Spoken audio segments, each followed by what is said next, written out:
Okay, so labor market conditions, something that you guys and women, you guys in general, but deal with a lot with economic development and trying to attract firms to the region. So beginning with the US, we are in the 10th year of the expansion. In July, this will be the longest expansion we have ever seen in this country. And clearly we're going to make it that far.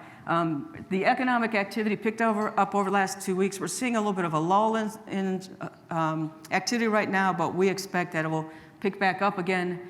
Wages have begun to rise. The labor market is clearly at full employment. Some recession signals have emerged, but we don't expect to see a recession in the next year. Texas employment growing a lot faster than the nation.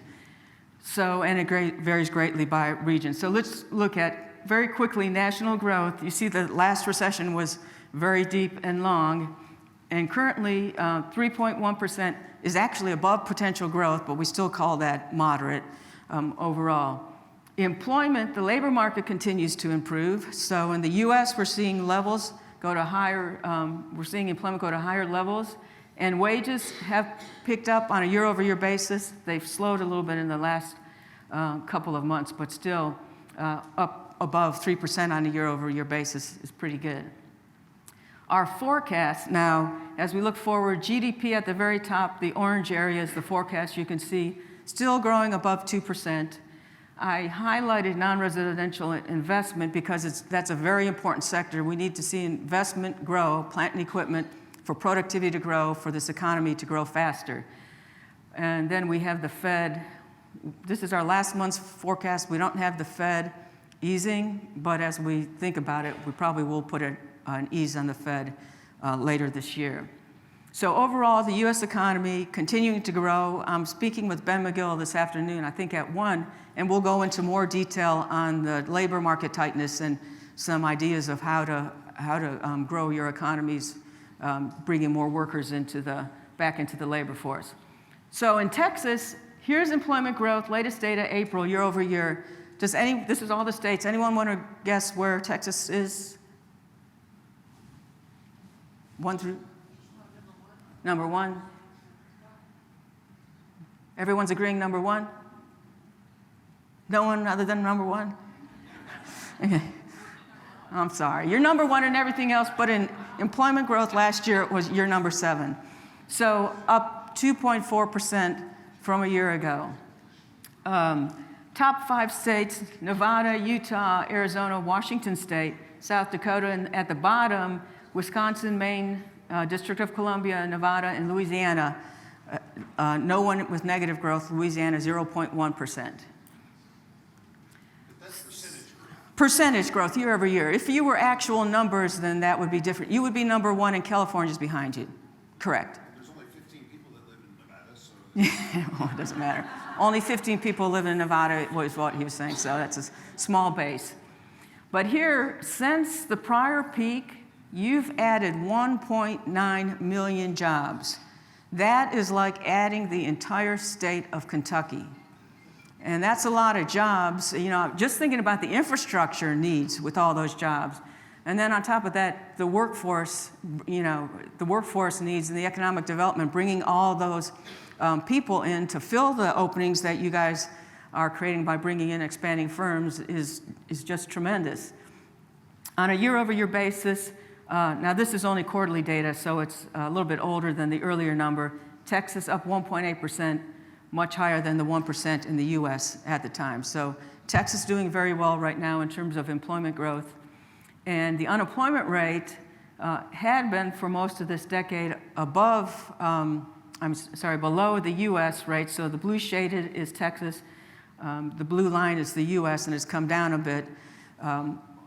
That is, the 2F converged so that you're very much close to what the national average is, which is still very low at 3.4%, 3.5% here in Texas.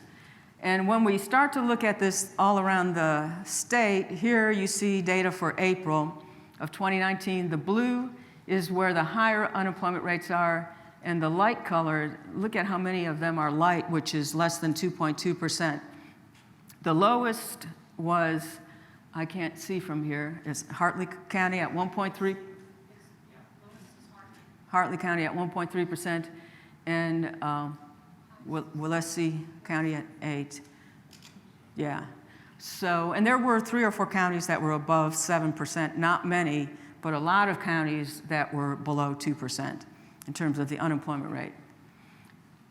One of the issues that we're all dealing with is population aging.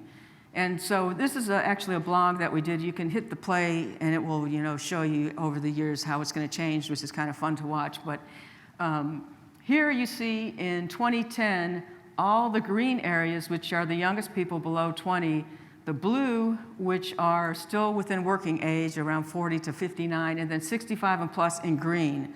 And notice what happens when you jump ahead to 2030. I'm sorry, gray is the 65 and plus. So you see gray all over the place. There are some places in Texas, especially around the border, where you still have some green, but for the most part, we're looking at the largest percentage of population as being 65 and plus for each county in the nation. If we look at this in Texas versus the US, you can see your numbers are fairly close to each other. You're a bit younger. Take, for example, the orange, 25 to 34, where you have 23.6%. This is looking at just your workers in that age category compared to 22% in the US. But if we were to look at this by industry, you'd see some wide variations. Manufacturing has a much older population near the retirement age. Information technology or computer-related industries is a much younger industry. So this is something that your firms are having to deal with in terms of the population that's starting to retire. Now here we see, and I'm going to provide these copies, so if you can't see it very well, you can get it from Amy later. So here you see all the major industries, and just look at the bottom with the first column of numbers, 13.4 million people in the region. You see the average wages of 55,000, but go all the way over to the right, and the growth rate is over 1%. I think it's 1.8. Is it 1.8? 1.6. This is what happens when you get older. You just can't see. Okay, 1.6%. The US over the same period is expected to grow 0.7%. So you're growing double the pace of the nation, and that's the average annual pace for the next 10 years. And then to the right of that, you have about 280,000 workers that you need each year. I'm going to just look at it. You need 209,000 workers each year because of growth in your industries. But then to the left of that, we're seeing a lot of churn going on. So if you look at the exits column, you need 632,000 people because people are retiring and not working anymore, and that's on average every year. And to the right of that, the transfers column, you need 843 people to fill in jobs in industries because they're going to other industries to work. So you've got a lot of activity going on here in terms of it being important that you're working with the educators and the workforce system to make sure that they're putting out people with the right skills. And now, economists usually talk about industries, but it's really occupations that are more important. So if we look at the top 20 occupations in Texas, there are 800 of them that we track. I've highlighted registered nurses and personal care aides, and you can look at later how the demand for them and the amount of retirement. But this varies fairly significantly by region. I don't have all the big MSAs, but if we look at the Dallas MSA, notice personal care aides are higher in terms of demand than registered nurses.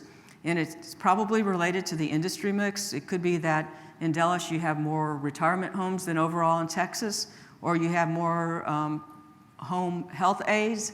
But in any case, a little bit different. When we go to Austin, it's the only of the large MSAs that I looked at where software developers shows up in the top 20 as being in demand. And just to give you a contrast, in Northern Virginia, where we know Amazon decided to locate, if I were to do the top 20, 4 or 5 of those would be computer-related occupations.